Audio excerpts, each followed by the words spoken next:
तत्परं पर्यय विद्महे ज्ञानलिङ्गेश्वराय धीमहि तन्नो गुरुः प्रचोदयात्। ओम योग महर्षि डॉक्टर स्वामी गीतानंद गिरि गुरु महाराज की जय. Thank you for joining me back for another session today, and continuing our exploration of the Bindu Sadhana, the Bindus, those focal points of consciousness, the foci of consciousness, and we have seen the externalized Bindus are there from the Moola out to the Trikuti, and then we have contemplated the concept of the Nasagra Bindu, the Bhumadhya Bindu, and today I thought we will go into the Agnya Bindu, which is an internal Bindu. It's one of the Antara Bindus. The Agnya Bindu is a Bindu that is unique in that sense that this Bindu is a focal point of consciousness within a chakra. So within the Agnya chakra, you have a focal point of consciousness, which is the Agnya Bindu. The only other one which is having that is the Trikuti at the top of the head, and the Trikuti Bindu in the Trikuti chakra, which is the 10th of the 12 center chakra system of Swamiji's teachings. The Agnya Bindu is physically correlated, and I'm being very careful with the words I'm choosing.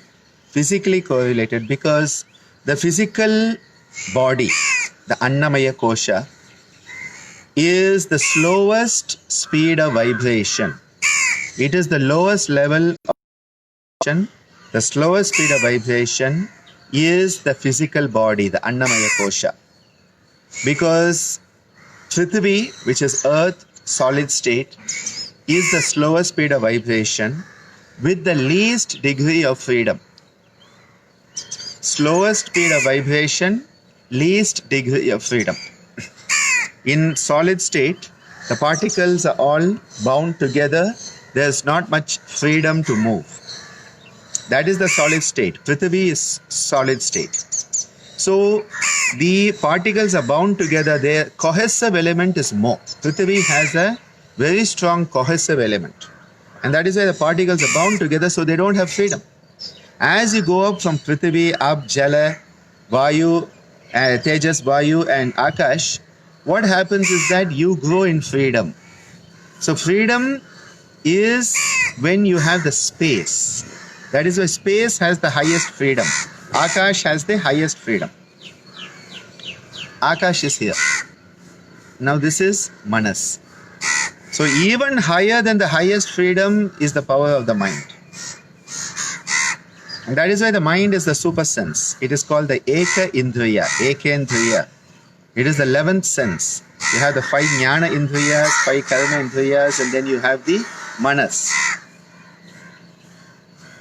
When we are talking about the solid state, the physical body, we are talking of something that has structure.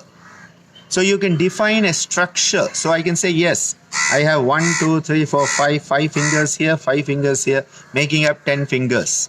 Yes, you can see that I have 2 eyes, I have a nose, I have a mouth, hopefully 2 ears, and maybe a brain inside this thick skull. That is the anatomical, structural level of existence. We can see it. We can experience it through the sensory apparatus. It is the tip of the iceberg above the water that you can see, you can perceive. But remember, what you can see above the water of the iceberg, 1/11th. 10/11th of the iceberg is below the water, and it's the 10/11th of the iceberg that sank the Titanic, not the 1/11th.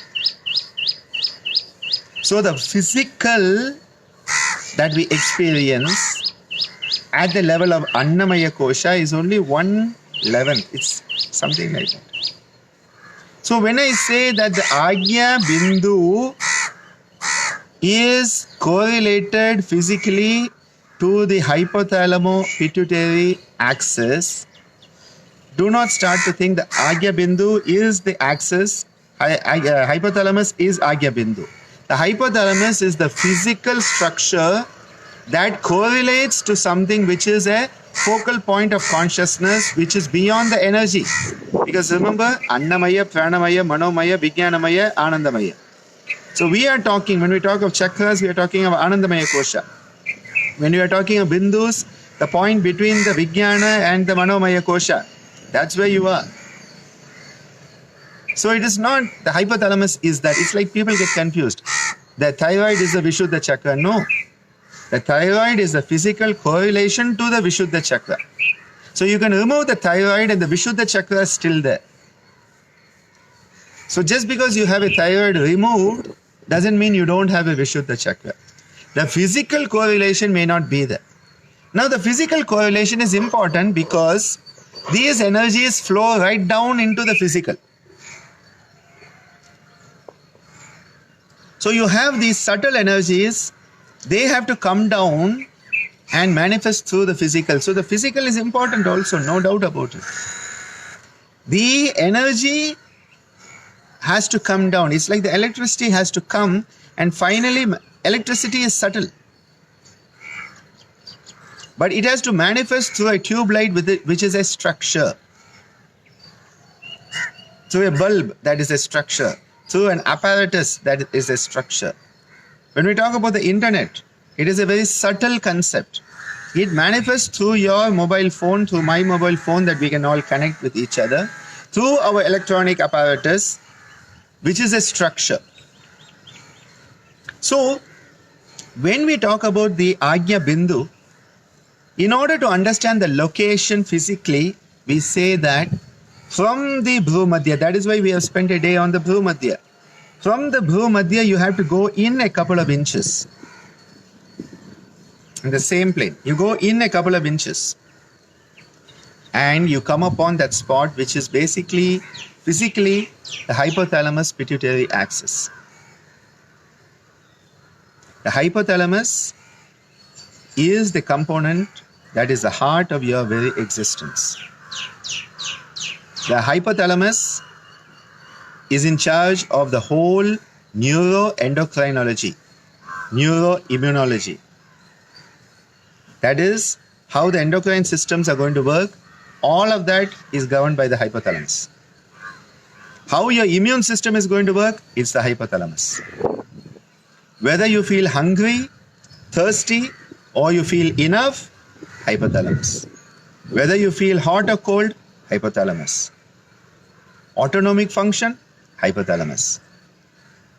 Hypothalamus to me is the center of the human existence. And that hypothalamus communicates with the pituitary gland, which used to be called the master conductor of the endocrine orchestra. Then they found that master has a mistress above his head. That is the hypothalamus, the big boss. They thought the pituitary was taking care of everything.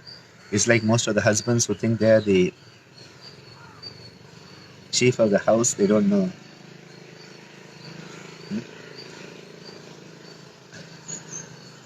Ambaji used to say that Indian women are very intelligent because they let the man think that he is the head of the house. They let him think he is the head.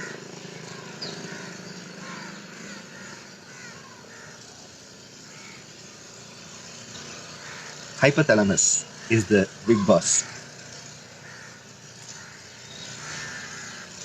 That hypothalamus is the seat that governs everything that is going to go on below it. And that is why hypothalamus is the link between your thought, emotional patterns and your neurological, endocrinological and immune functions. We talk of psychoneuroimmunology, psychoneuroendocrinology. What is the link? Hypothalamus. So it is the link between what you feel and what you do. I'm giving you a very interesting concept here. The link between what you feel and what you do. Soundarajan, the Tamil word thala, thalamas. Nice one. Chinna thala, periya thala. What you feel is your psychological makeup.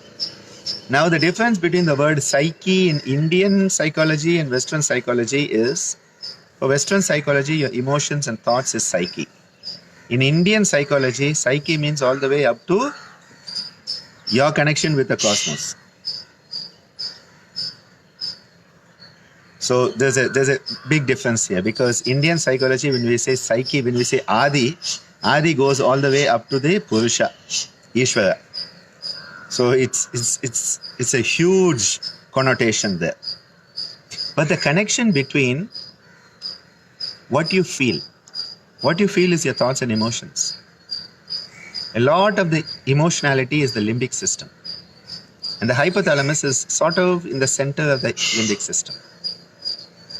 And that is why when your emotions go haywire, your hypothalamus is like that poor person who's being shouted at by 10 people standing around you. Naturally, the hypothalamus gets agitated and your whole psychoneuroendocrinology, psychoneuroimmunology system breaks down. This is basically what stress is all about.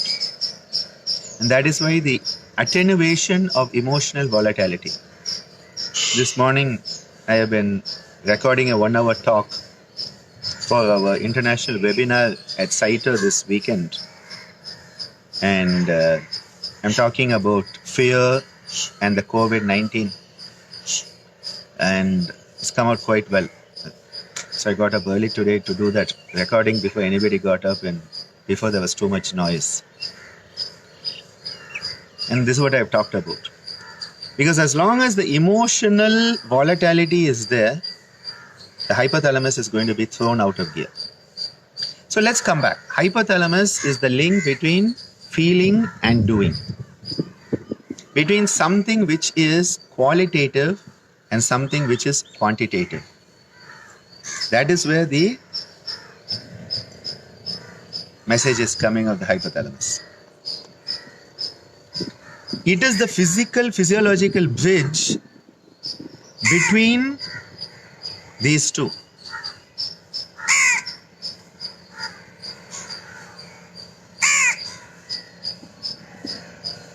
This is why the Sanskrit word ajna. Oh my God, I've heard that said so many wrong ways. Ajna, gijna. For God's sake, the way these words have been said are mad. J-N-A. J-N-A is nya. Now in South India, we put G-N-A, not J. So if you belong to the northern part of India and you write nya, which is jnana, you write it with a J-N-A-N-A, jnana yoga. In Tamil, we write it with a G-N-A. So jnana is G-N-A-N-A. That is why the very famous Swamiji near Pondicherry, Tirukoilur, Swami Jnanananda Giri, who lived for more than 100 years. Some say a couple of 100 years. It's a very interesting phenomenon. Very amazing person who Swamiji also had met, whose disciple Swami Haridas Giri became the sort of the king of the bhajan world down here till he left his body up in the Himalayas in the Ganga. He took Jala Samadhi. Swami Haridas Giri, a very beautiful man. I was fortunate to meet him as a young boy. Jnanananda, even Kambli Swami, our own Paramaguru in our tradition, Akanda Paripurna Sachitananda Srila Sri Kambali Jnanananda Swamigal. Jnana. And so normally in Tamil, when it's written as G-N-A. But let's look at the J-N-A. And that is why Jnana, jnana. This nya, you remember I was telling you with the Bija mantras, you need the nasal tone.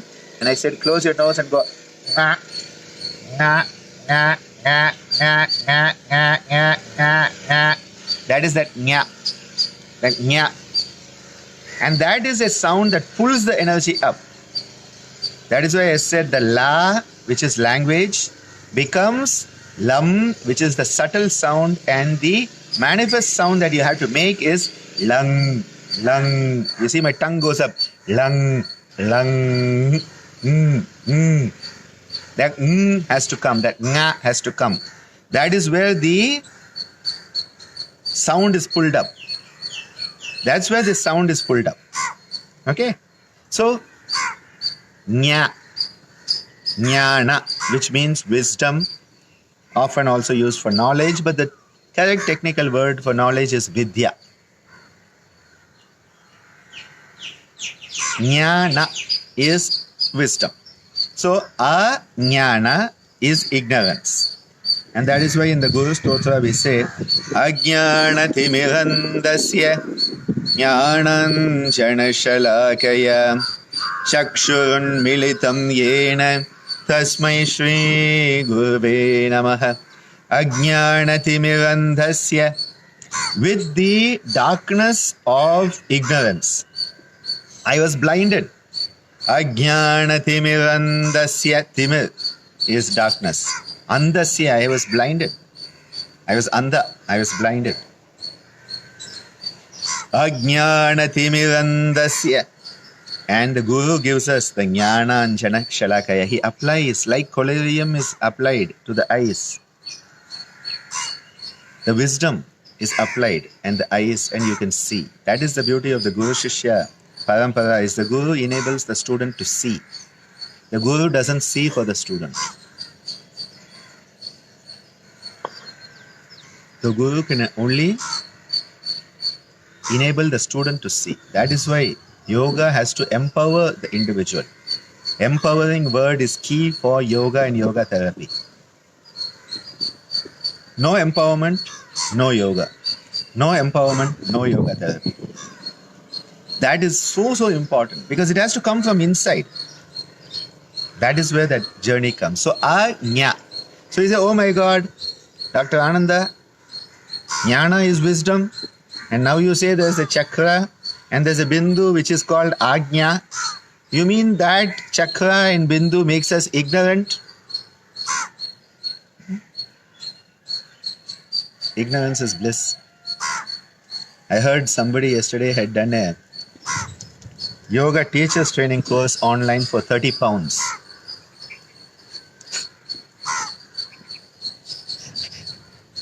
I wonder what was really in that course and what they learned and what they're going to do.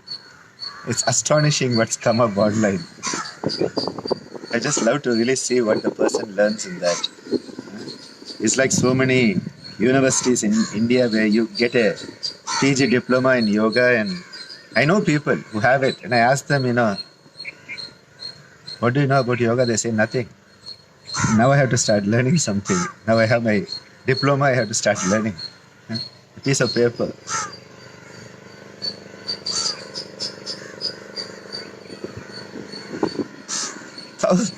Thousands of people with pieces of paper claiming they're yoga teachers. Ignorance is bliss. Yoga is only this much. I know it all. I've had people come to me, Dr. Ananda, I know everything about yoga. I'm like, wow.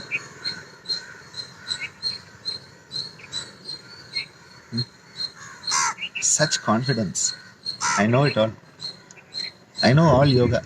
I know everything about yoga. People, I've heard that. It's astonishing. And then you start talking to them and you remember they have a degree in ignorance. They have a postgraduate diploma in ignorance. Not yoga. PG diploma in Ajnana. We will start a course. Master of Ajnana. PhD, doctoral degree in Ajnana. People don't have to do anything. They just have to show up and we can give them the degree because there's so much of it. Ajna, when it comes with the chakra, with the bindu, it doesn't mean ignorance. What it means is that normally your knowledge and wisdom is based on a sensory experience. And all the 5 lower chakras are based on the sensory experience. When you come up to the 6th chakra, you have transcended the sensory knowledge. The knowledge and wisdom obtained through the senses, which is an externalized knowledge and wisdom. You are transcending that and going into a internalized knowledge and wisdom. So the word ajnana is different. Ajna is different. So when we say ajna chakra, a and nya, the a is a negation.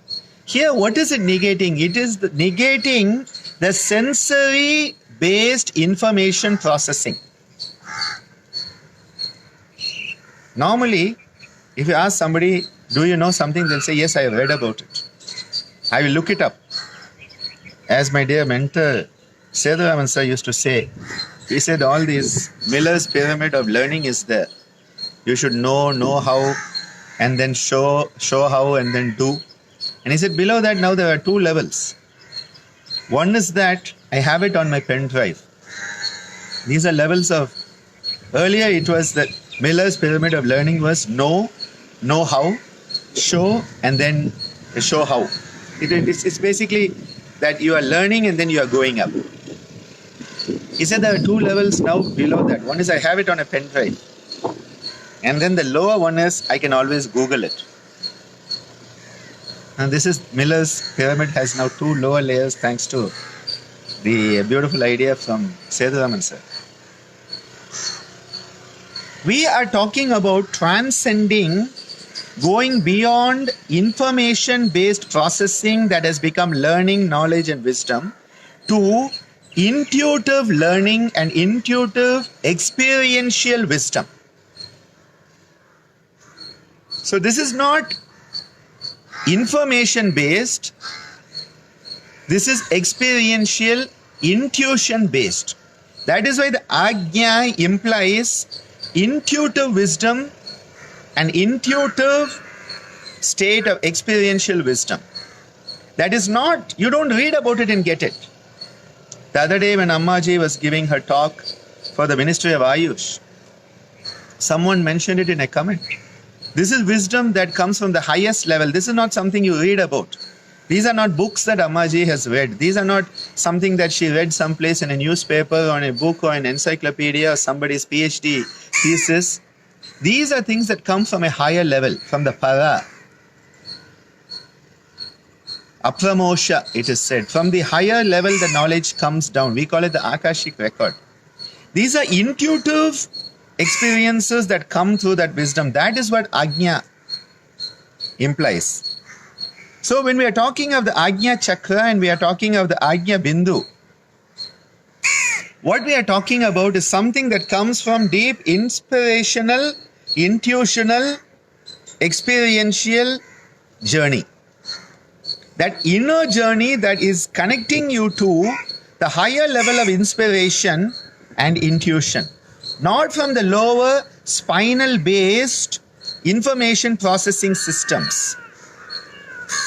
And yes, Padma, this is often described as a gut feeling because the gut brain, the solar plexus, is connected to the lunar plexus, which is the lunar brain. The sun, the ha, and the ta, they are connected.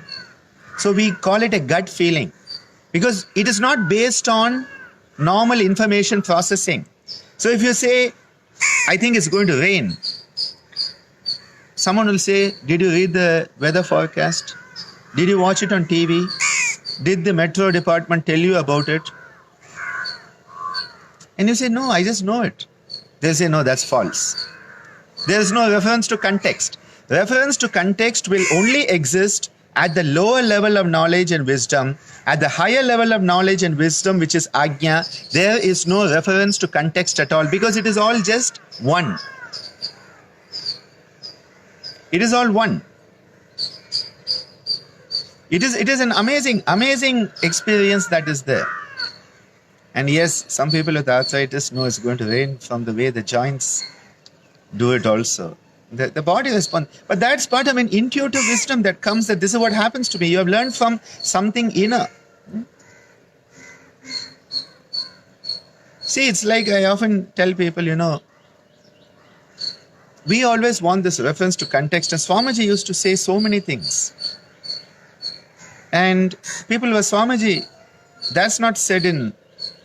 No, where did you find that? Because, scientific writing and modern analytical thinking is all based on if you write one page, you have to have 13 references that you write a statement and you say so-and-so said it. According to so-and-so this, according to this. What the hell are you saying? It is your article, it is your paper, and you have quoted 13 people in one page. You are talking about what they said. What are you thinking and saying? No. It has to be a reference. This is scientific writing. This is analytical, evidence-based. It is all stuck down here. And this is why what happens is we get locked in this trap of the senses. The Indriya Jala is so strong, we get locked in it. And so we say, if I say something, it has to be backed by evidence. And what is evidence? Somebody else says it.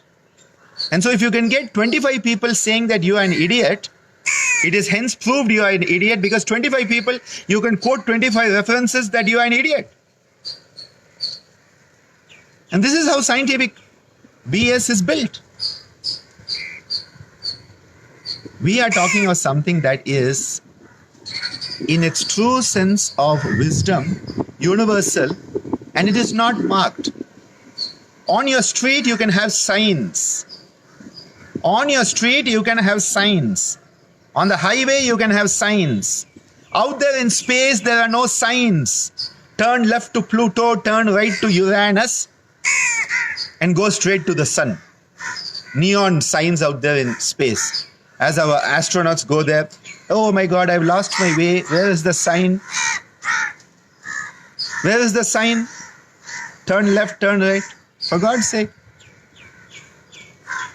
It is only on the material level of existence. It is only on the gross level of existence that you can have these type of points. Those of you who are in the yantra, we talked about it. There are these psychic points, Rahu and Ketu, north and south nodes of the moon. Psychic points where the Earth's orbit around the sun and the moon's orbit around the Earth, they are meeting. These are psychic points. There are no neon signs out there. There are no, Google Maps doesn't go and mark Rahu and Ketu for you. They are psychic points.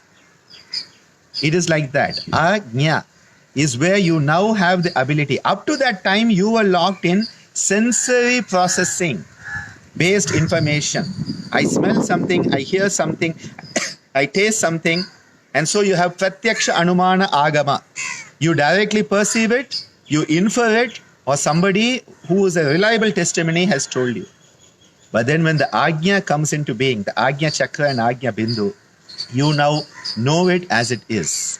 You don't need a reference to context. You don't need these gross loci points. You don't need Google Maps anymore. It is an internalized journey that is your own journey from the self to the self. Enough for today. We'll continue this tomorrow, because this Ajna, and it's not Ajna and Ajna and Ijna and Ajya and oh my God, how people mutilate that. Nya. It's a nya, it's a nasal twang. Nya as in gnosis. That's where cognition, GN, cognition, metacognition, cognis, gnosis, GNOSIS.